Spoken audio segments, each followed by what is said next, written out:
So everyone loving the power play with CJ. I want to focus in on Adam Tambellini leaving the University of North Dakota to suit up for the Calgary Hitmen of the Western Hockey League. Obviously, his father is former Oilers GM Steve Tambellini, who's currently working for the Anaheim Ducks. Adam was obviously drafted by the Rangers this past year in the third round, 65th overall. It's kind of struggled a little bit at North Dakota, 4 points through 16 games, and it's funny. Portland has Western League rights, and then they dumped it off to Calgary, I think, last night.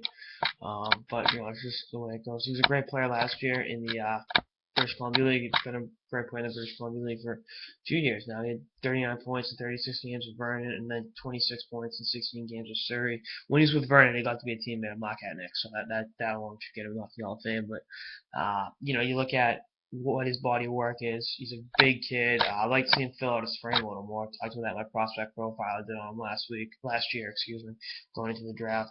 And the other thing is, from his point of view, or the Rangers' point of view, is what do you do with him next year? He'll be an overager because he's a late '94. Do you have him back in the Western League as an overager, or do you have him in the AHL where he may or may not be ready? That's a tough question to ask. And I think you look at it as, had he stayed in North Dakota, he would have been able to play there for 4 years and developed and filled out his frame. But now it kind of like expedites, the need to develop them, and that's, never a good thing with young prospects, particularly guys who have 16 games of college hockey under their belt. But he's going to a pretty good Calgary team. Jake Burton and guys like that, Greg Chase, Oilers draft pick. They got some pretty talented forwards, and you look at where he fits in there versus what he's going to do long term.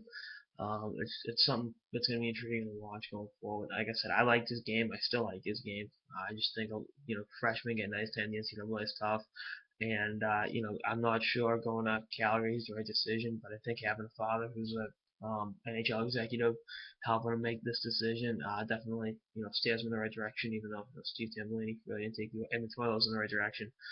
Although I gotta admit they are worse off now than they were, a year ago, which you can't say for too many franchises. But it's gonna be something I keep my eye on, especially next year in terms of how the Rangers handle his development. Does he go back and play against kids that are younger than him, or does he, or do you hit fast forward on his development, having the AHL as a 19, 20-year-old? That's gonna be something that it's a decision the Rangers have to make, and it's not an easy decision. So we'll see what happens. Anyway, wait and see approach. Cop out answer on Tambellini leaving Dakota to play, leaving the Fighting Sioux. I will always say the Fighting Sioux, by the way, to go play for the Calgary Hitmen. I just think had he joined Portland, that would have been two pretty good players acquired at the drop of a hat in 24 hours. But so that goes.